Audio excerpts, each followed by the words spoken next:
갈라디아서 5장 2절에서 15절까지의 말씀입니다.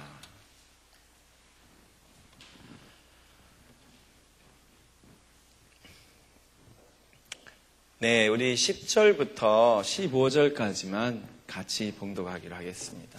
갈라디아서 5장 10절에서 15절까지의 말씀 같이 봉독합니다.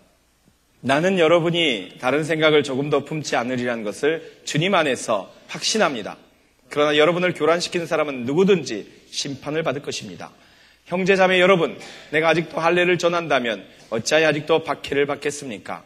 그렇다면 십자가의 거리낌은 없어졌을 것입니다.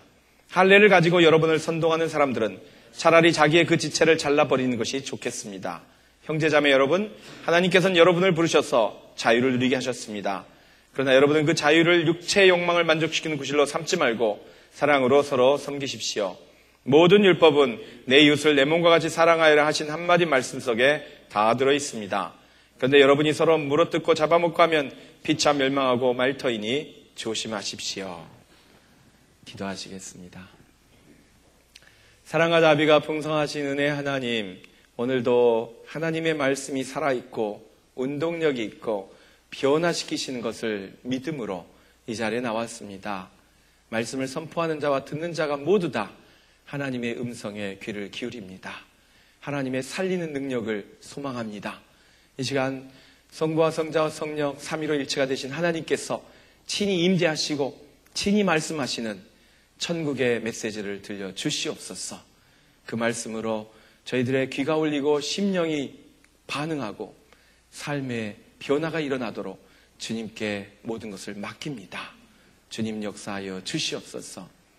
말씀하시고 또 말씀으로 역사하시는 우리 주님 예수 그리스도의 이름으로 기도하였습니다. 아멘. 우리 한번 구호를 외쳐봅시다, 여러분. 저를 따라서 자유로 자유를 지킵시다. 자유로 자유를 지킵시다. 네. 한 가지 더, 자유를 지키는 선택을 합시다. 아멘. 이것이 지난주 설교를 요약한 것입니다. 5장 1절 말씀, 그리스도께서 우리를 자유케 하려고 자유를 주셨으니 그러므로 굳세게 서서 다시는 종의 멍에를 맺지 말라고 하나님께서 말씀해 주셨는데요. 사실 자유는 대가가 있습니다. 항상 대가를 치르고 얻은 것인데 그 대가를 망각하고 당연한 것으로 여길 때 쉽게 빼앗길 수도 있는 것 같아요. 제가 얼마 전에 그 크레딧 카드 회사에서 전화를 받았는데요. 왜 돈을 안 내냐고. 그래서 벌금 플러스 카드 정지 뭐 이런 것을 당한 적이 있습니다. 저는 갚은 줄 알고 분명히 인터넷으로 갚았는데 아마 그 인터넷에서 뭐가 끊어졌나 봐요. 그래서 벌금 물고 그랬던 적이 있습니다. 크레딧 카드를 쓸 수 있는 자유, 그 자유는 대가가 있습니다. 그 계약 조건을 지켜야 되는 거죠. 매달 정해진 그 듀데이에 미니멈 이상의 페이를 해야만 그 마음대로 쓸 수 있는 자유를 누리는 거죠. 그런데 그것을 어기면 벌금을 물립니다. 이자율을 높입니다. 그리고 계속해서 어기면 그렇게 정지, 그 다음에 또 금융기관에서 나중에 단속을 하게 되죠. 다른 모든 것들까지 피해를 보는 그런 조치를 취합니다. 내가 쓸 수 있는 자유, 내가 나에게 주어진 신용카드든 무엇이든 그것을 가지고 많이 쓰지만 그것을 유지하려면 지혜롭게 선택을 해야 합니다. 예수 그리스도께서 십자가에 달려 죽으심으로 우리는 영혼의 자유를 얻었습니다. 예수 그리스도께서 피 흘린 대가로 우리에게 이 영혼의 용서함과 죄사함과 자유를 누리게 되었습니다. 그런데 그것을 당연시 여기고 그 대가를 너무 망각해버리고 당연시 여기고 소홀히 할 때 우리들이 잘못된 선택을 할 수도 있는 것 같아요. 어떤 선택은 자유를 빼앗기는 선택을 할 수 있다는 것 아시죠? 내가 자유가 있어서 자유롭게 선택을 하지만 그 선택 때문에 그 자유를 빼앗길 수 있습니다. 크레딧 카드를 마음대로 쓰고 갚지 않아서 계속해서 쓸 수 있는 자유를 빼앗기는 것과 마찬가지입니다. 오늘 사도 바울은 그러한 잘못된 선택은 자유에 의해서 나오는 거잖아요. 우리가 자유롭기 때문에 선택을 하는 거잖아요. 그런데 잘못된 선택을 했기 때문에 그 자유를 빼앗길 지경에 처해 있는 교회를 향해서 이 말씀을 합니다. 너희가 만일 할례를 받으면 그리스도께서 너희에게 무익하게 될 것이다. 갈라디아 교회가 예수 그리스도를 믿고 예수 그리스도의 자유를 누리게 되었습니다. 영혼의 자유, 그리고 천국 갈 수 있는 자유를 얻었습니다. 그런데 지금 할례라고 하는 그것을 받아들이게 되면 예수 그리스도의 그 구원을 무시하는 무익한, 백해무익한 그런 선택을 하게 된다는 것이죠. 그런데 이 할례를 받으면 그것으로 끝나지 않습니다. 여러분, 우리가 이 몸에 피부가 있는데요. 제가 최근에 그 벌레 물려가지고 피부가 좀 만신창이가 좀 된 적이 있었는데 이 피부가 뚫리면 어떻게 되는 거죠? 이 공기 중에 우리의 삶의 환경에 있는 수많은 세균들이 이 피부에 의해서 저지를 받지 않습니까? 근데 이쪽에 하나가 뚫리면은 그것을 통해서 세균 한 마리만 들어와서 거기서 꼴까닥하고 끝나나요? 그렇지 않죠. 한 번 뚫리면 세균이 들어와서 온몸에 퍼지고 그래서 무서운 그런 병이나 또 고통을 당할 수도 있습니다. 할례를 받으면, 여러분이 할례를 받으면 할례 하나에서 끝나는 것이 아니라 그 할례가 가져오는 엄청난 바이러스 같은 그런 피해를 보게 될 것입니다. 그것이 무엇입니까? 3절 말씀 다 같이 한번 읽어보실까요? 내가 할례를 받는 모든 사람에게 다시 증언합니다. 그런 사람은 율법 전체를 이행해야 할 의무를 지닙니다. 할례 하나가 사소해 보이지만 사실은 그것이 가져오는 거대한 율법의 체계, 그거를 짊어져야 되는 거예요. 선심서든지 그래 한번 들어볼까? 한번 배워볼까? 그랬었는데 사실은 그 뒤에 어마어마한 그 버든이죠. 예, 로드가 걸리는 거예요. 부하가 걸리는 거예요.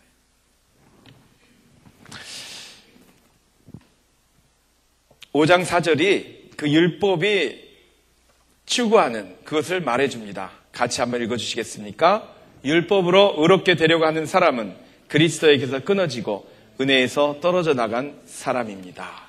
그렇습니다, 여러분. 예수 그리스도의 은혜로 우리는 자유함을 얻었습니다. 그 자유는 예수 그리스도 안에서 있을 때, 예수 그리스도만을 붙들고 있을 때 누릴 수 있는 자유입니다. 예수님이 하나님의 아들이시고 예수님을 통하여 우리도 하나님의 자녀가 되었습니다. 그런데 주님을 보내신, 예수 그리스도를 이 땅에 보내신 하나님의 의도가, 동기가 무엇이었습니까? 그 수많은 율법 조항을 지킴으로써 의로워지지 못했다는 거예요. 그 율법을 가지고 의로워지는 사람이 없었다는 거예요. 그래서 예수 그리스도를 믿음으로 의로워지도록 주님을 보내시고 십자가를 허락하셨는데, 지금 그 십자가로 의로워진 사람들이 그걸 취소하고 율법이 주는 의를 추구하려고 하는 것입니다. 이것이 할례를 받는 목적이라는 거예요. 할례를 받는 숨은 동기가 바로 율법으로 말미암는 율법을 지켜서 거룩해지려고 하는 그것의 첫 발자국이라는 것입니다. 그런데 결론은 뭐예요? 의도는 그런데 결론은 어떻게 되는 거예요? 그리스도에게서 끊어지고 은혜에서 떨어져 나간 사람이 되는 것입니다. 그렇지 않습니까, 여러분? 열심히 가서 일을 해가지고 평생 못 벌 돈을, 자, 사장님이 은혜를 베풀어서 그냥 줬어요. 선물이에요. 선물로 줬어요. 선물로 줬는데 이 사람이 너무 양심적이야. $1,000,000를 줬다고 칩시다. $1,000,000를 줬는데 갑자기 그분이 어느 날 작심을 하고 가서, 사장님, 제가 $1,000,000의 빚을 갚겠습니다 하고 일을 시작해요. 말려도 소용이 없어요. 아, 이건 빚이라니까요. 난 이 선물 받을 수 없어요. 빚을 갚아야죠. 예수 그리스도를 통해서 그 $1,000,000보다 더 엄청난 하나님의 은혜를 믿음으로 거저 받았는데, 어떤 사람들은 그게 아니야. 그게 아니고 내가 노력을 해야 돼. 내가 율법을 지켜야 돼. 내가 할례를 받아야 돼. 내가 뭔가 열심히 해야지. 천국에 갈 거 아니야. 이건 아니야. 내가 열심히 해야 된다니까. 그러면서 평생을 일해도 밀리언달러를 갚지 못하는 어리석은 사람처럼 하나님의 은혜를 그렇게 취소하는 선택을 갈라디아 교회가 할 뻔했습니다. 5절 말씀 우리 같이 읽을까요? 그러나 우리는 성령을 힘입어서 믿음으로 의롭다고 하심을 받을 소망을 간절히 기다리고 있습니다. 믿습니까? 믿음으로 의로워지는 것. 믿음으로 제대로 되는 것. 의로워진다는 말은 옳다, 바르다, 제대로 됐다 그런 뜻입니다. 무엇이? 하나님과의 관계가. 믿는다고 우리 삶이 한꺼번에 그냥 다 이 평지 정리되는 것 아니죠. 여전히 재정 문제가 남아있을 수 있습니다. 신분 문제도 아직 해결 안 된 게 있을 수 있고 인간관계도 정리 안 된 게 있을 수 있죠. 하지만 믿음으로 무엇이 바르게 된다고요? 무엇이 이루어진다고요? 하나님과의 관계가 뻥 뚫리는 거예요.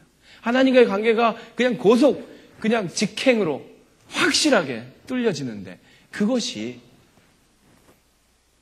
성령 안에서 믿음으로 이루어지는 일입니다.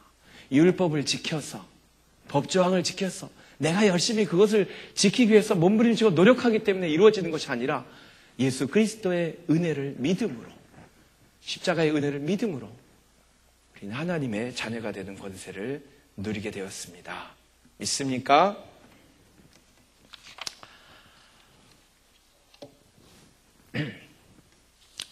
우리 6절 말씀 이제 그런데 갈라디아 교회는 할례를 받으라고 하는 율법주의자들이 있었어요.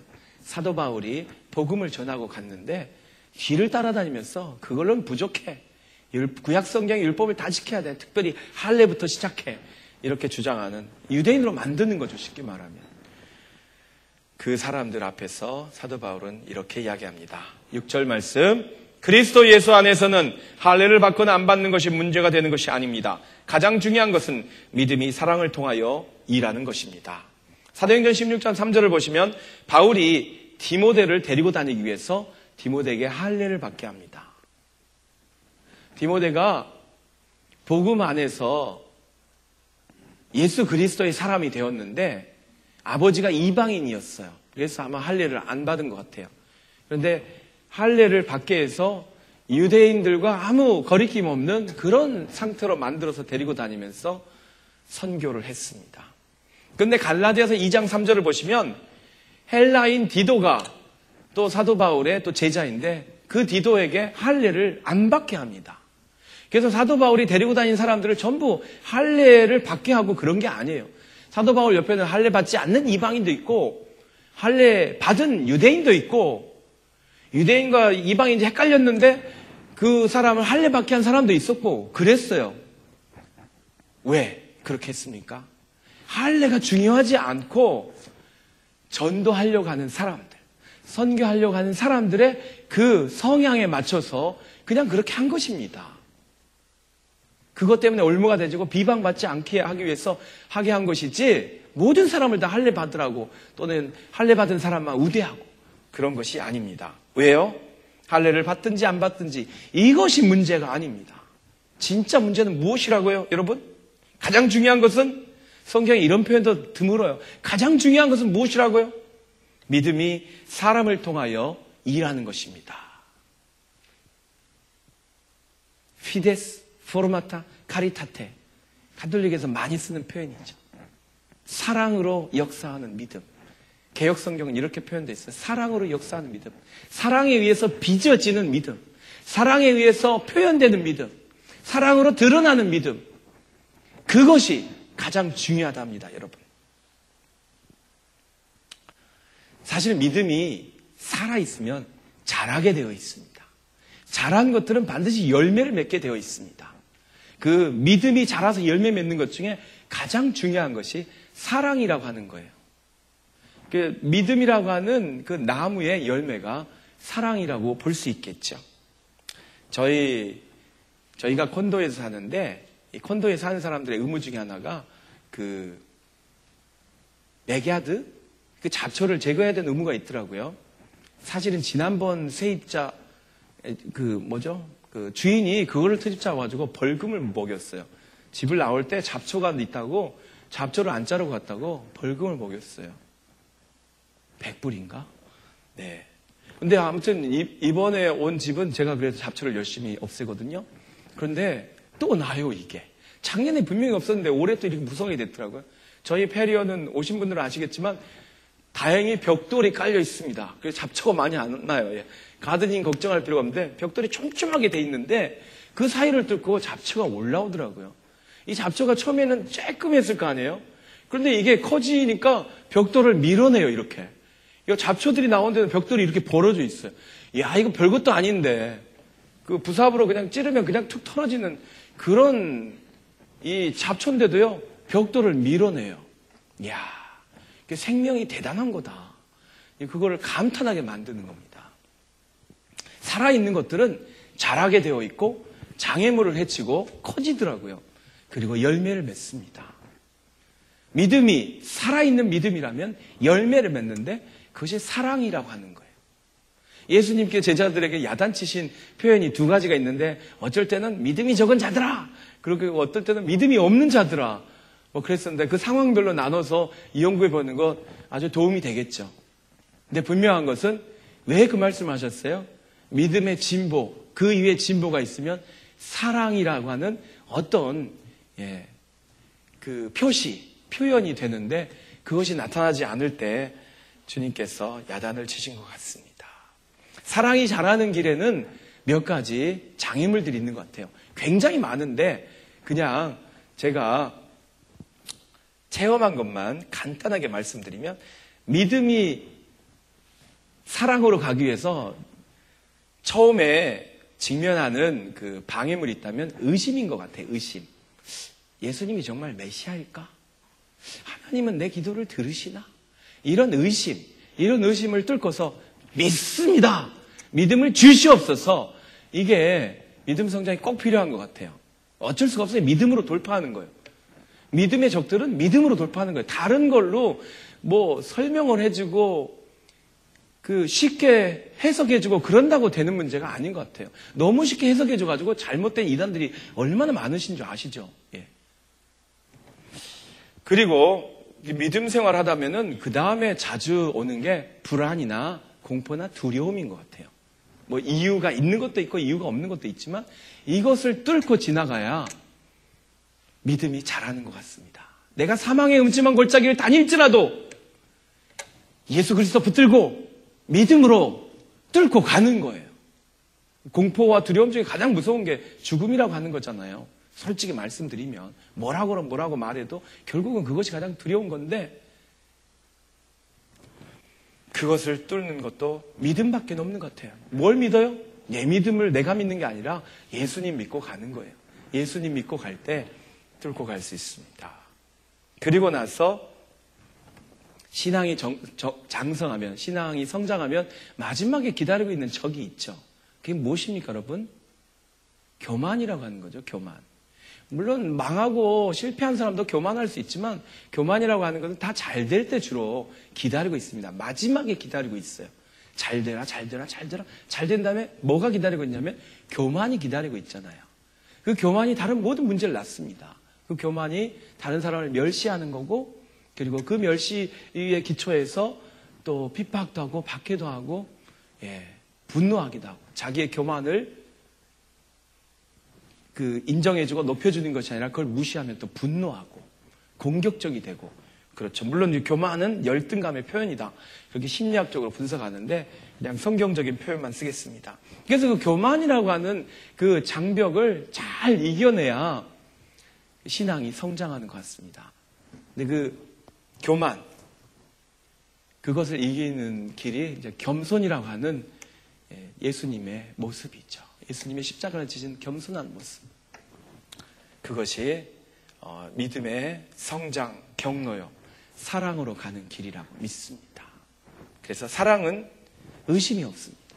신뢰를 합니다. 사랑은 두려움이 없습니다. 담대합니다. 두려워한 자는 사랑이 없다고 그런 말씀 있잖아요. 사랑은 두려움이 없습니다. 그리고 사랑은 겸손합니다.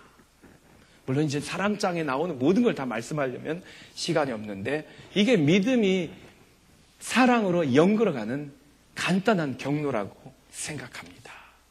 그런데 갈라디아 교회는 가장 중요한 믿음이 사랑을 통하여 역사하는 그 길목에서 무엇을 택했어요? 율법이라고 하는 새로운 것을 지금 관심을 보이는 거예요. 내가 낮아지고 내가 깨지고 섬기고 사랑으로 나가야 할 그 성장의 순간의 문턱에서 다른 것에 관심을 갖는 거예요. 저를 비롯해서 수많은 크리스천 신자들이 바로 그런 일을 반복하고 있습니다. 내가 낮아지고 내가 겸손해지고 내가 섬기고 사랑으로 충만해져야 될 때 자기 자신의 다른 부분에 다른 필요에 관심을 가집니다. 아니, 나의 그 내면의 치유가 더 필요한 것 같아. 아니야, 나의 관계명 뭐 이런 거 세미나가 더 필요한 것 같아. 프로그램이 더 필요한 것 같아. 이런 프로그램을 도입해야 될 것 같아. 그러면서 다른 쪽에 열심을 냅니다. 갈라디아 교회는 그 중에서 잘못된 것에 열심을 내려고 했어요. 율법이라고 하는 것. 사도 바울의 복음은 너무 심플해. 예수 그리스도의 십자가로 다 해결된다는 게 너무 심플해. 그런데 구약의 율법을 봐. 이렇게 엄청나고 방대한 것을 모르고서 어떻게 참된 신자라고 할 수 있겠어? 제대로 율법을 배워봐. 율법의 핵심은 할례에서 시작되는 거야. 그렇게 말할 때 귀가 쫑긋. 그래가지고 허튼 길을 갈 뻔했습니다. 저는 그렇게 생각합니다. 저 자신을 포함해서. 정말로 하나님께서 우리에게 주신 은혜와 사랑과 그리고 믿음의 분량은 지금 바로 사랑을 실천할 수 있는 어디서나 내 역량껏 내 믿음의 분량대로 섬길 수 있는 그런 수준에 와 있다고 믿습니다. 근데 많은 분들이 스스로 부족하다고 생각해요. 아직 받은 게 부족하다고 생각해요. 아직 훈련된 게 부족하다고 생각해서 자신의 필요를 채우는 쪽으로 관심을 돌립니다. 정작 지금 나의 사랑과 섬김이 필요한 영혼들이 눈앞에 있는데도 불구하고 이것이 지금 한국 교회가 한국 사회로부터 지탄받는 내용이기도 합니다. 교회가 도대체 얼마나 커져야 되겠습니까? 교회 건물이 어느 정도 커져야 되겠습니까? 그 질문 안 해요. 교회 건물 짓는 게 나쁜 거 아니에요. 당연한 권리 아닙니까? 건축원금 열심히 하셔도 건물 세우는 거 우리도 필요하잖아요. 필요를 느끼잖아요. 하지만 사랑하고 섬기고 봉사하고 그럴 기회도 잔뜩 깔려 있는데 교회가 누리는 것 같으니까 나를 좀 사랑해다오 하고 부르짖는 세상의 소리가 PD수첩에서 뉴스에서 그렇게 부정적으로 표현되는 거잖아요. 그게 부정적인 것만이 아니에요. 아직도 교회를 향한 신선한 기대를 하고 있는 거예요. 아직도 크리스찬을 향해서 부르짖는 거예요. 당신들이라도 좀 다르게 좀 살아주세요. 갈라디아 교회는 가장 중요한 것, 믿음이 사랑을 통하여 장성하고 열매 맺는 그 문 앞에서 다른 쪽으로 할례니 무할례니 이런 거 가지고 논쟁하는 그런 판을 벌였습니다. 7절 말씀 한번 같이 읽어봅시다. 이 동영상 준비해 주세요. 7절 같이 읽습니다. 여러분은 지금까지 잘 달려왔습니다. 그런데 누가 여러분을 가로막아서 진리를 따르지 못하게 하였습니까? 네, 보여주세요.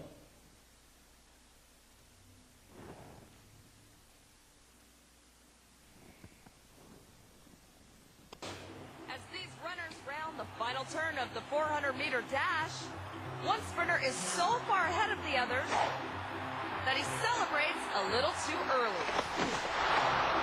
400m 경주 마지막 코너를 돌고 나서 Mere inches from 이거 the first 하다가 place finish. 넘어지신 This 분이 cocky racer smelled victory. The taste is 결승선 지나서 넘어졌으면 됐는데. 스마트 교통정보 톡톡 즐거운 네. 드라이브. 감사합니다.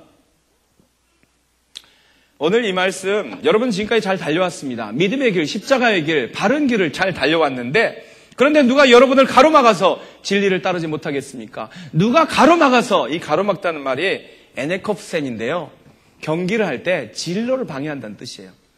그 올림픽 선수들이 그리스에서 뭐 경기를 하지 않습니까? 근데 의도적으로 뒤따라오는 선수를 방해하기 위해서 앞을 가로막는 거예요. 지금도 비슷한 작전 펼치죠. 문제 안 되게. 그래서 저는 원어를 보고서 지금 율법주의자들, 할례주의자들이 크리스찬 성도들을 유혹하고 갈라디아 교회를 잘못되게 하는 거 이 말씀이지 하고 그냥 넘어갔습니다. 그런데 이 동영상 보고서 생각이 좀 깊어졌다고 해야 되나? 달라졌다고 했나? 400m 계주가 끝나고 마지막 코너에서 군중들이 환성을 치릅니다. 우와! 박수를 칩니다. 그것에 현혹이 돼서 경주자는 이렇게 한번 흔들다가 균형을 잃고 그냥 꼬꾸라졌습니다. 그 군중들의 책임입니까? 아니죠. 그 경주자의 책임이에요. 갈라디아 교회가 지금 위기에 처한 것은 율법주의자의 문제입니까? 이단의 문제입니까? 아닙니다. 그들 자신의 문제입니다. 그들 자신 안에 있는 자의식, 교만, 나는 다 되었다. 이제 우승했다. 이제 확실하게 다 됐다. 나의 구원은 확실한 것이니까 이제는 무엇을 해도 자유하리라. 어디서 많이 듣던 소리 같죠? 구원파가 그런 말 많이 하죠. 아무 문제가 없어. 그런 것에 귀를 기울이게 만드는 내면의 소리. 그것은 하나님의 성령의 감동이 아니고 육신의 적용일 뿐입니다. 스스로의 교만일 뿐입니다. 그것이 넘어지게 하는 거예요. 진리를 따르지 못하게 하는 거예요. 우리가 하나님의 말씀을 믿고 따라갈 때, 다 아는 것 같죠? 똑같은 말씀인 것 같죠? 지난주나 그전주나 똑같은 말씀, 그러니까 이제 나는 성경을 다 아는 것 같아. 그런데 누가 와서 재밌게, 신선하게, 뭔가 새로운 것을 신나게 가르쳐요. 열정을 다해서. 기도 생활도 거룩한 것 같고, 영역도 있어 보이고, 사람도 나이스하고. 그래서 혹할 수 있습니까? 아니죠. 예수 그리스도의 한 길, 십자가의 길 앞에서 우리는 겸손해야 됩니다. 마지막의 시험이 제가 교만이라고 그랬잖아요. 겸손해지는 거예요. 계속해서 나는 아무것도 아닙니다. 내가 알고 있는 말씀은 여전히 부족합니다. 나의 기도 생활 여전히 부족합니다. 내가 지금까지 섬겨왔던 거 아직도 부족합니다. 그럼에도 불구하고 주님의 은혜로 나는 오늘 이렇게 주님 앞에 나와서 찬양할 수 있으니 감사합니다. 섬길 수 있으니 감사합니다. 그런데 갈라디아 교회는 지금 이상한 꿰매 빠지려고 하는 거예요. 우리 8절 같이 한번 읽어보겠습니다. 그런 꿰은 여러분을 부르신 분에게서 나온 것이 아닙니다. 적은 누룩이 반죽 전체를 부풀게 합니다. 이 개역 성경을 보면 그 권면이 너희를 부르신 이에게서 난 것이 아니라고 이야기합니다. 그 권면이라는 단어가 헬라어에 두 개가 있는데 오늘 여기서 쓰인 단어는 페이스모네라고 그래요. 성령이 위로하시고 권면하는 그게 아니라 여기서 말하는 꿰은 뱀의 유혹 같은 거예요. 원어를 직역하면 교활한 술책이란 뜻입니다. 여러분 누가 어드바이스를 해요. 어드바이스를 하는데 그 어드바이스가 교활한 술책인지 아니면 지혜로운 권면인지 어떻게 구분하죠? 어떻게 평가를 해야 되죠? 윤리적으로 부도덕하고 부정직하고 네거티브 할 때 이것을 교활한 술책이라고 하는 거예요. 거래를 하는데 상대방에게 이 거래를 통해서 얻게 될 이익뿐만 아니라 또 손해, 리스크를 다 말해주면 이거는 정당한 거죠. 그런데 부풀려서 좋은 점만 이야기하고 실제로는 위험 요소 아니면 숨겨진 부채 뭐 이런 것들을 다 숨겨서 거래를 하려고 한다면 이것은 교활한 술책이 되는 거예요. 지금 유대주의자들, 율법주의자들, 할례주의자들은 무엇을 위해서 이렇게 퍼뜨리는 거예요? 자기들의 당파의 이익을 위해서, 당파의 세력 확장을 위해서 밖에는 없어요. 갈라디아 교인들의 평안과 행복과 그 성장을 위해서 그렇게 하는 게 아닙니다. 이단들이 성도들을 유혹하고 시험하는 것은 성도들이 불행하게 사는 것 같아서, 성도들이 무지하게 사는 것 같아서 그게 아니에요. 자기 세력을 늘리는 겁니다. 적은 누룩이 반죽 전체를 부풀게 합니다.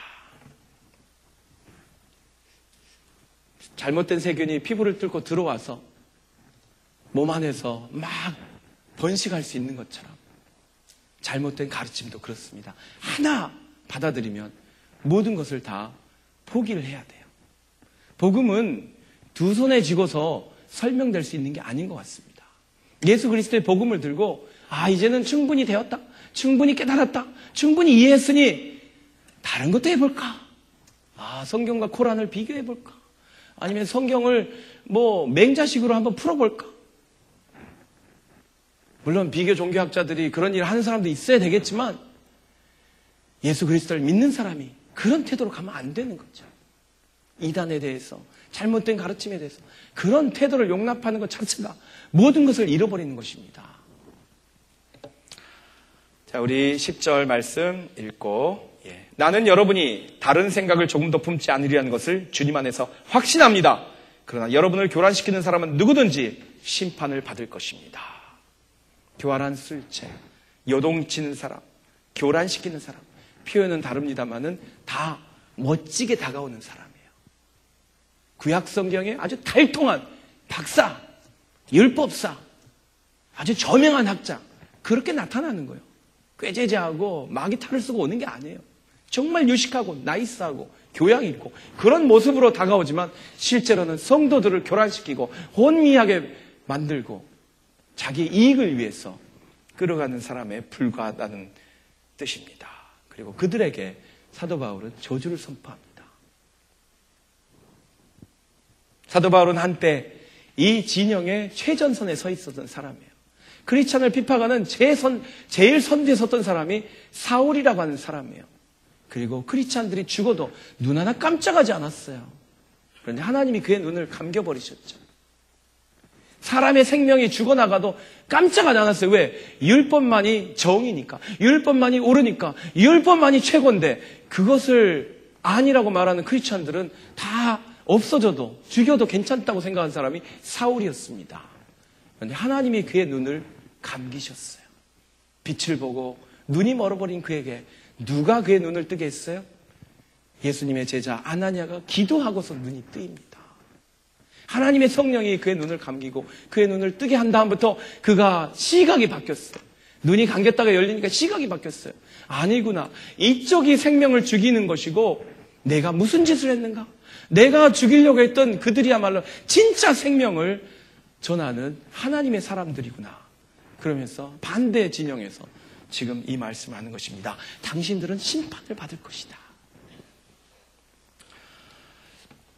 11절 말씀. 형제자매 여러분, 내가 아직도 할례를 전한다면 어찌하여 아직도 박해를 받겠습니까? 그렇다면 십자가의 거리낌은 없어졌을 것입니다.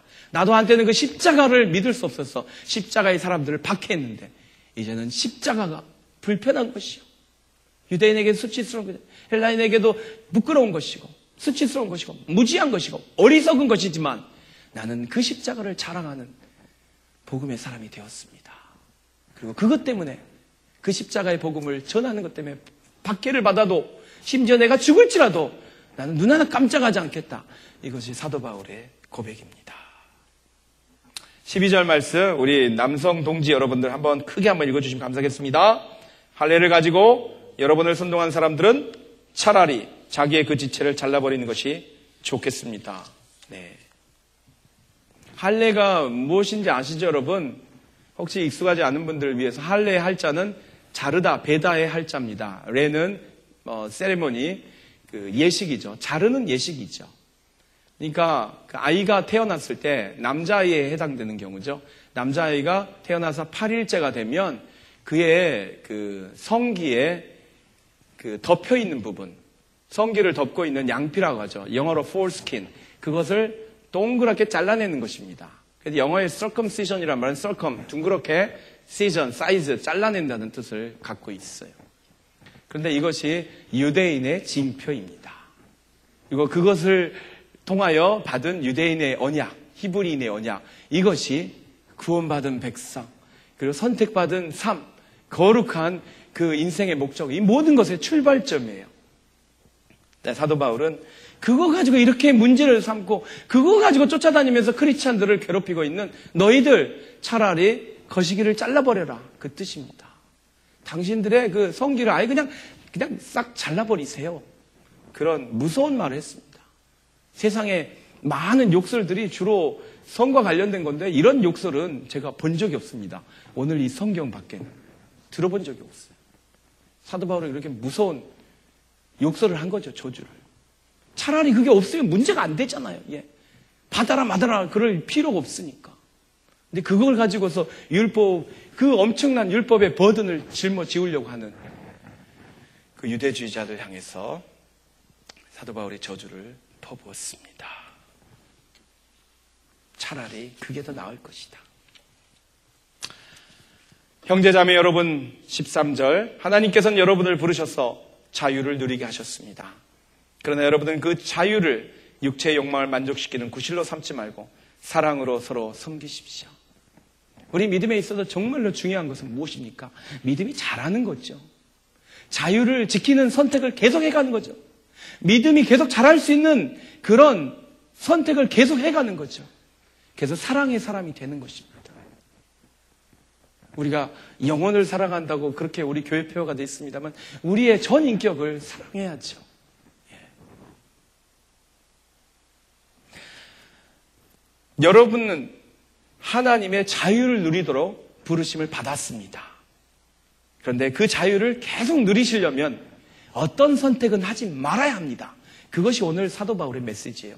육체의 욕망을 만족시키는 선택은 하지 마십시오. 정결하게 사는 선택, 거룩하게 사는 선택, 아름답게 사는 선택을 계속하자는 것입니다. 대신에 육체의 욕망을 만족시키는 사람은 어떤 사람들이에요? 너무 많으니까 놔두고요. 어떤 사람이에요, 결국? 누구에게만 관심이 있는 사람입니까, 여러분? 자신에게 관심이 있는 사람이에요. 자신에게 관심이 있으면 육체의 욕망 쪽으로 가게 되어 있습니다. 그런데 사랑으로 서로 섬기려면 자신에 대한 관심을 좀 뛰어넘으셔야 돼요.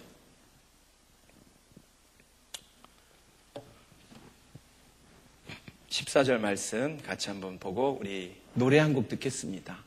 중추가절 한가위를 맞이하여서 전래 민요 하나 듣겠습니다.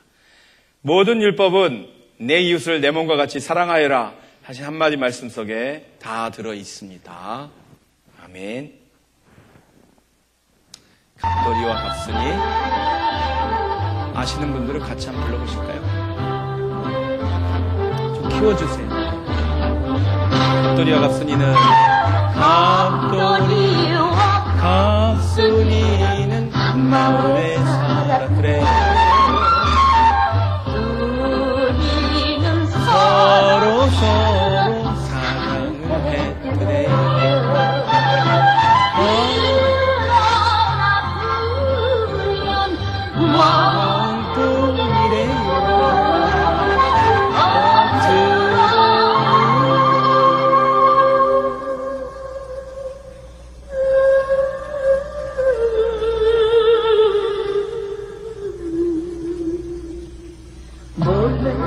모른 척 했더래. 네.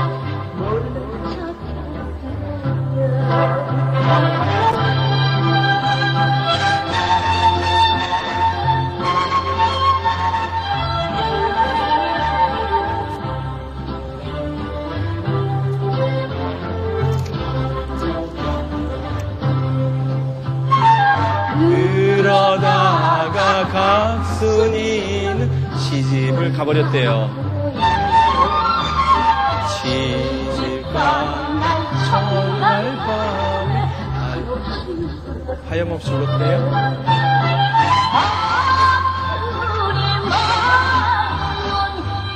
우리뿐이래요.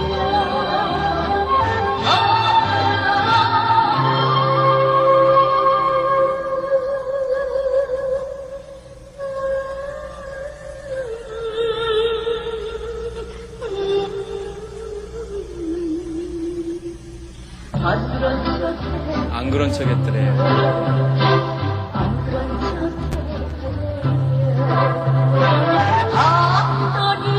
갑돌이도 화가 나서 장가를 가물었지요.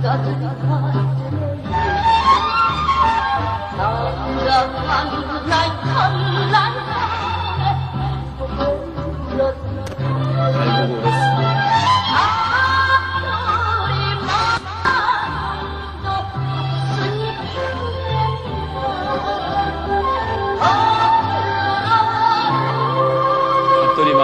깍순이뿐이었는데 겉으로는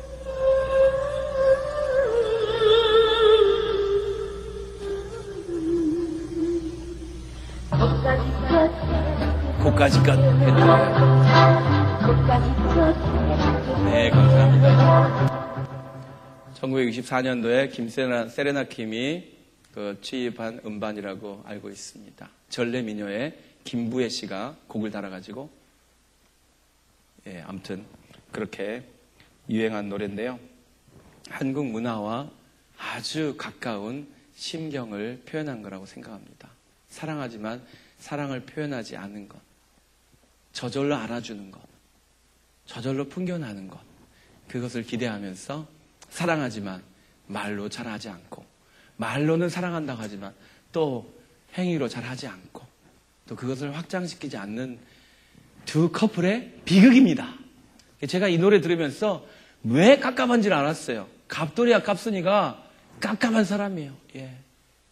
사랑을 하면서도 모르는 척, 사랑을 하면서도 안 그런 척, 사랑하면서도 때가 지나고 나서 고까지껏 하는 그 체면 때문인지 뭐 때문인지 모르지만, 사랑을 표현했다가 거부당할까봐 두려워서 그런 건지 모르겠지만 안타까운 사랑 이야기입니다. 모든 율법은 내 이웃을 내 몸과 같이 사랑하여라 하신 한마디 말씀 속에 다 들어있습니다. 구약 성경이 율법을 말하는가 사랑을 말하는가, 사도 바울은 엄청난 도전을 지금 하고 있습니다. 율법주의자들은 당연히 율법이죠. 당연히 율법을 지킴으로써 거룩한 백성이 되는 것이죠. 그리고 율법을 지키려면 유대인이 되어야 합니다. 왜요? 세상에 다른 많은 율법, 다른 법들이 아니고 구약 성경에 있는 율법은 할례받은 히브리인들, 유대인에게만 허용된 것이니까 그렇게 돼야 합니다. 그것이 그들의 논리였어요. 그런데 비록 할례를 받았지만, 비록 히브리인 중에 히브리인이었지만 베냐민 지파였던 사도 바울은 그게 아니라고 이야기합니다. 구약 성경은 무엇을 이야기하는 거예요? 사랑을 이야기하는 거예요. 사랑을 이루라고 이야기하는 거예요. 여러분, 율법과 사랑이 비슷한 점이 많죠? 다 이웃에 대해서 이야기합니다. 다 섬김에 대해서 이야기합니다. 다 봉사에 대해서 이야기합니다. 하지만 달라요. 율법은 종처럼 하라는 거예요. 노예처럼 하라는 거예요. 사랑은 기쁨으로 하자는 거예요. 믿음으로 하자는 거예요. 감사함으로 하자는 거예요. 그래서 믿음의 분량대로만 하시면 돼요. 사랑은 믿음의 분량대로, 내 믿음이 하기를 원하면 그 정도만 하시면 돼요. 근데 율법은 상관없이 무조건 해야 되는 거예요. 싫어도 해야 되고 힘에 과해도 해야 되는 거예요. 그걸 안 하면 무조건 죄인입니다. 사도 바울은 지금 사랑의 종이 되라고 이야기합니다. 사랑의 종로로 하잖아요. 그런데 5장 1절 지난주 말씀에 뭐였어요, 여러분? 절대로 종이 되지 마십시오.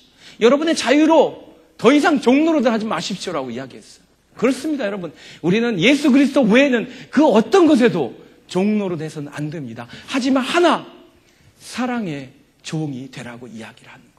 사랑으로 종로를 하라고 그렇게 이야기하는 것입니다. 사랑은 표현할 때 진짜 사랑이 되는 거예요. 사랑하면서도 안 그런 척, 사랑하면서도 모르는 척, 사랑한다고 말하면서도 몸은 따로, 행동은 따로. 그렇게 되면 깝깝한 스토리가 또 나오는 거예요. 깝돌이하고 깝순이처럼. 그런데 우리가 예수 그리스도의 사람이 되었으면서도 여전히 한국인의 그 특유한 깝깝한 사랑을 하고 있지는 않나 생각합니다. 제가 많이 반성을 했어요. 사랑은 표현하는구나. 어떻게 표현해요? 모든 내 이웃을 내 몸과 같이 사랑하는 거예요. 여러분, 이 말씀이 누가복음 10장 36절 37절에 나와요. 그 전에 쭉 나옵니다. 율법 중에 제일 중요한 계명이 무엇입니까? 예수님이 질문하신 적도 있고 예수님에게 질문한 적도 있고 그렇죠. 성경을 보면. 예수님의 말씀이 뭐예요? 첫째는 하나님 아버지를 내 모든 것을 가지고 사랑하는 거예요. 내 목숨을 다해, 뜻을 다해, 전심으로, 전력을 다해서. 뭐 그런 뜻이죠. 하나님 사랑. 둘째는 이와 같으니 뭐라고 했죠? 내 이웃을 내 몸과 같이 사랑하라고 하셨습니다. 그런데 그 율법 교사가 예수님에게 잘 보이기 위해서 그러면 내 이웃이 누구입니까? 아주 멋있는 질문을 했어요. 이거는 모든 인류가 들어야 할 질문이에요. 그 율법 교사가 잘난 척하기 위해서 하는 질문이지만 사실 인류가 가지고 있는 질문입니다. 내 이웃이 누구입니까? 왜요? 왜 이 질문을 했겠어요, 여러분? 이 율법 교사는 자기 이웃에게 잘했기 때문에, 못했기 때문에, 잘하고 있었기 때문에 이 질문을 한 거예요. 난 잘하고 있는데 내 이웃이 누구입니까? 그러면 그 사람들에게 내가 선을 베푸고 있으면 자랑할 실마리를 얻기 위해서 질문을 던진 거예요. 질문도 잘해야 합니다. 의도가 불순해요. 나는 잘 섬기고 있어요. 그 실마리를 얻기 위해서 예수님께 질문했는데 예수님이 엉뚱한 이야기를 해버리셨어요. 강도 만난 사람. 그 사람은 유대인일 겁니다. 강도 만난 사람을 세 무리가 지나갔어요. 세 그룹이 지나갔는데 제사장, 레위인, 그리고 사마리아인이 지나갔습니다. 근데 제사장과 레위인이 그냥 지나쳤어요. 그런데 사마리아인은 그를 도와주고 싸매어주고 또 보호시설로 데려가주고 또 돌아오는 길에 또 더 치료비를 내겠다고 그러면서 최대한의 섬김을 베풀었습니다. 이때 예수님이 질문을 바꾸세요. 질문을 뭐라고 하셨어요? 누가 강도 만난 자의 이웃이겠느냐? 여러분, 예수님이 질문을 엄청나게 바꾸셨어요. 누가 내 이웃입니까? 라고 말하지 않고 예수님이 뭐라고 질문하세요? 저 디트로이트에서 방황한 홈리스의 이웃이 누구이겠느냐? 저 우간다에서 땅을 뺏기고 아이들과 함께 굶어 죽을 뻔한 그 과부의 이웃이 누구냐? 내 집 앞에서 그 빌어먹고 지나가는 그 거렁뱅이들의 이웃이 누구냐라고 질문하시는 거예요. 우리는 우리 이웃이 정해져 있어요. 쉽게 말하면 우리 친구가 정해져 있다고요. 내가 좋아하는 친구 서너 명, 10명, 좀 뒤져보면 한 3, 40명? 그게 내 친구예요. 내 이웃이에요. 그들에게 선을 베풀면 예수님의 말씀은 그게 아니에요. 그게 율법학자의 생각이었습니다. 예수님이 말씀하신 친구는 스테이트 간 바운더리에 갇혀 있는 게 아니에요. 열려 있는 거예요. 너희는 내가 헐벗을 때 먹을 것을 주었고, 맞나요? 헐벗었을 때 입을 것을 주었고, 굶주릴 때 먹을 것을 주었고, 목마를 때 마실 것을 주었다. 내가 감옥에 갇혔을 때, 이유를 문안하고 감옥에 갇혔을 때 찾아와 주었다. 가장 소외된 사람, 지극히 작은 사람, 지극히 작은 소자에게 한 것이 나에게 한 것이라는 주님의 말씀은 무슨 뜻입니까? 나의 이웃은 나의 선택에 달려있는 거예요.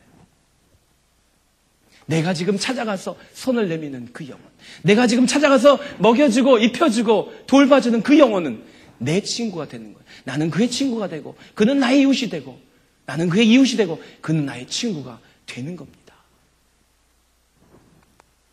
갈라디아 교회가 그 도전에 직면했어요. 이제는 사랑으로 연그러진 멋있는 믿음 생활을 할 수 있는 순간에 자신의 욕망에 사로잡힌 거예요. 이기심에 사로잡힌 거예요. 나를 그 멋진 율법교사처럼 지식이 왕성한 사람, 내 앞에서 아무도 헛소리 못하도록 지식과 언변으로 무장한 사람, 이런 사람이 되어야지. 그런 육신의 정욕에 휘말리는 거예요. 그래서 또 열심히 또 배우느라고 섬기는 기회를 찾는 겁니다. 그게 지나면 또 다른 프로그램을 열심히 하느라고 정말로 실천해야 할 사랑, 섬겨야 할 이웃 안 보이는 거예요. 지금 사도 바울은 그것을 지적하는 겁니다. 우리가 지금까지 이 율법과 복음의 논쟁 속에서 끝나는 게 아니라 논쟁하자고 지금 이 갈라디아서를 쓰신 것도 아니고 읽는 것도 아닙니다. 결국 신앙의 성장은 어디를 향해 간다고요? 사랑으로 연결지 않으면 아니라는 겁니다. 죽은 믿음, 적은 믿음, 행함이 없는 믿음, 그 믿음은 나중에 불안해요.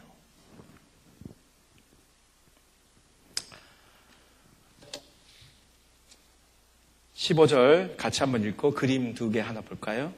그런데 여러분이 서로 물어뜯고 잡아먹고 하면 피차 멸망하고 말터니 조심하십시오.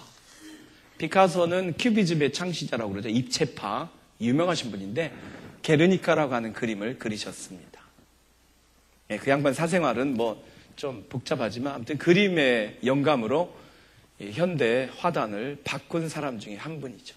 게르니카는 스페인에 있는 게르니카라고 하는 도시에 그 참상을 고발한 그림입니다. 뭐 피가 튀기는 그런 것들이 보이지 않아서 그렇지만 실제로 찬찬히 보시면 좀 이상합니다.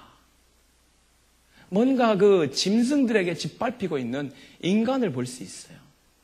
짐승보다 못한 수준으로 인류가 떨어졌다는 이야기였죠. 그게 그 스페인 그 파시스트 정권이 내전을 이기기 위해서 그 내란을 이기기 위해서 독일 나치즘, 히틀러의 권력과 야합해서 독일의 그 비행기 부대가 막 폭탄을 퍼붓고 그러면서 그냥 도시를 그냥 초토화를 시켰어요. 그래서 서로 물고 먹고 싸우는 이 본문을 볼 때마다 저는 이 그림이 생각납니다. 한 장 더 보여주세요. 참고로 이분이 한국전쟁 그림도 그리셨더라고요. 다음 그림, 코리안 워. 네, 한국전쟁은 더 무지막지하죠. 아무것도 없는 벌거벗은 그 영혼들을 한국 사람들이 한 전쟁이 아니잖아요, 사실은. 소련과 뭐 미국, 강대국들이 들어가서 무자비하게, 이거는 대항할 수가 없는 거잖아요. 그런 무자비한 전쟁을 저질렀다. 그런 메시지로 저는 받았습니다. 유럽인의 관점이니까 그러겠습니다. 감사합니다. 네. 갈라디아 교회는 지금 그 율법이냐, 복음이냐, 사도 바울에서 온 그 노선이냐, 아니면은 율법주의자들 가져온 새로운 노선을 받아들일 거냐 말 거냐는 그 싸움을 시작하려고 했던 것 같습니다. 그런데 그 결과를 지금 사도 바울이 보여주는 거예요. 인간이 야수처럼 바뀌는 거예요. 다크네테 카이 카테스티에테, 이 말이 서로 물어뜯고 잡아먹고라는 단어의 원어입니다. 이 원어는 원래 맹수들이 음식을 놓고서, 먹잇감을 놓고서 서로 싸울 때 서로 죽이기까지 싸우잖아요. 먹을 것 때문에. 앞에 있는 먹을 것 때문에 동료죠. 사자가 사자하고 싸우면 동료를 죽일 정도로, 그렇게 잡아먹을 정도로 싸우는 것이 야수들의 싸움 아닙니까? 인간이 짐승이 되는 길을 이야기하는 거예요. 믿음에서 사랑으로 성장하지 않고 정욕으로 빠질 때, 육신의 정욕으로 빠질 때, 자기의 욕망을 추구해 갈 때 인간은 짐승이 되는 거예요. 그런데 하나님의 말씀을 붙들고 성령의 충만하여서 믿음으로 살아갈 때, 믿음 위에 믿음으로, 믿음에서 사랑으로, 믿음에서 소망으로 계속 전진해 갈 때, 우리는 천사와 같은 존재, 성령 충만한 존재, 하나님이 기뻐하시는 천국에 지금 당장 들어가도 흠이 없는 그런 멋진 존재로 변화되는 줄로 믿습니다. 자유로 종노릇 하지 말라. 하지만 사랑의 종노릇을 하라. 이 말씀 앞에 저희들 다시 한번 도전받습니다. 내 이웃이 누구냐? 내 이웃이 누구입니까? 그것이 아니라 고난받는 자, 어려운 자, 형편이 피지 못한 자들, 그들에게 다가가서 그들을 도와주는 것, 실질적으로 도와주는 것. 안 그런 척 했더래요, 모르는 척 했더래요가 아니라 정말 실질적으로 도와주는 사마리아인이 진정한 이웃입니다. 진정한 이웃을 만드는 것입니다. 이웃은 늘어나는 거예요. 내 이웃은 누구입니까가 아니라 내 이웃은 늘어나야 되는 거예요. 날마다 새로운 이웃, 새로운 친구가 만들어져야 되는 거예요. 어떻게 해요? 내가 가만히 얼굴만 마주보고 있으면 되는 게 아니잖아요. 어려울 때 돕고, 찾아가고, 초청하고, 자주 만남으로써, 이야기를 들어주고, 격려함으로써 친구가 새로 생기는 것입니다. 여러분, 우리 목장 모임 재편성했거든요. 그 금요 모임이 좀 그래서. 새로운 사람도 만나시고, 팀도 재조정했잖아요. 새로운 사람들 만나시고 그러시는데, 이게 혹시 압니까, 여러분? 여러분 평생에 너무너무 소중한 한 영혼과 만날 수 있는 유일한 기회인지도 모르잖아요. 제가 펜실베니아에서 오래 살았습니다. 그곳의 한 사역 중에 하나가 양로원 사역이었어요. 이 양로원에 그 한 200명 정도 있으신데 한 50명이 한국 분이에요. 그래서 한국 한자만 담당하는 디렉터가 계시는데 이 여자 집사님이 참 그 능력이 좋으세요. 그래서 코디네이션을 잘해가지고 필라델피아에 있는 큰 교회 4개, 4대 교회 이 접촉을 해서 한 교회가 부담이 가니까 로테이션으로 가서 주일 예배를 드리는 거예요. 몸이 연로하시고 휠체어 또는 뭐 호스로 받아내시고 그런 분들이 예배를 드리고 싶은데 못 가잖아요, 교회로. 그래서 교회가 찾아가는 거예요. 그러면서 뭐 죽도 끓여가고 뭐 수정관 해가고 당뇨 있으신 분들은 못 먹이지만 그렇게 막 섬기는 거예요. 근데 가면서 처음에는 대수롭지 않게 생각했는데 점점 제가 깨달은 게 있어요. 그것이 무엇이냐면요. 생명의 소중함이요. 8순, 9순 되는 그 노인들이 보이다가 안 보여요. 다음 예배 때는 안 보이시는 거예요. 그러면은 깜짝깜짝 놀라면서 제 마음에 작은 충격이 있는 거예요. 많이 장례도 인도하고 그렇지만 아쉬움이 남는 거예요. 내가 그분과 한 번 더 만나는 거, 그분의 손을 한 번 더 잡아드리는 거, 그것이 얼마나 소중한 기억이 되겠는가. 그분과 한번 그분의 휠체어를 한 번 더 밀어드리는 거, 나는 귀찮다고 생각했는데 그것이 얼마나 좋은 천국 여행길의 기억이 되겠는가. 생명의 소중함과 아쉬움을 느꼈어요. 더 잘 섬기고 더 자주 만나고 더 자주 사귀었으면 얼마나 좋았을까. 여러분, 우리에게 만나게 하신 분들 어디서 만나시는지 하나님이 붙여주신 일생일대의 최대의 기회일 수 있습니다. 내 이웃이 누구냐라고 물으실 때 제 이웃이요? 어제 거리에서 만난 그 사람이요. 주님께 말할 수 있잖아요. 내가 그를 만나서 섬겼어요. 저희가 목장으로 새롭게 모입니다. 또 친교팀도 새롭게 모였습니다. 다 임시로 하는 거니까 여러분들 너무 스트레스 안 받으셔도 돼요. 나중에 영구적인 목장을 정할 때는 여러분 한 사람 한 사람 의견을 다 물어서 여러분이 제일 원하는 목장으로 보내드릴 거예요. 하지만 지금 모이신 그 팀에서, 목장에서 사랑해보세요. 섬겨보세요. 사랑이 뭐냐고 물으신다면 갑돌이와 갑순이처럼 안 하는 겁니다. 표현하는 거예요. 말로, 표정으로, 다른 섬김으로 사랑을 표현하셔서 우리 주님 앞에서 주님, 제 이웃이 이렇게 많아지고 있습니다. 주님, 제 VIP들이 이렇게 많아지고 있습니다. 주님, 저와 함께 천국에 갈 사람이 많아지고 있습니다. 이렇게 기뻐할 때 그건 자랑할 수 있다고 생각해요. 그럼 주님께서 오늘 이 말씀 바꿔주실 줄로 믿습니다. 사랑으로 연그러진 믿음의 사람아, 착하고 충성된 종아, 잘하였도다 칭찬해 주실 줄로 믿습니다.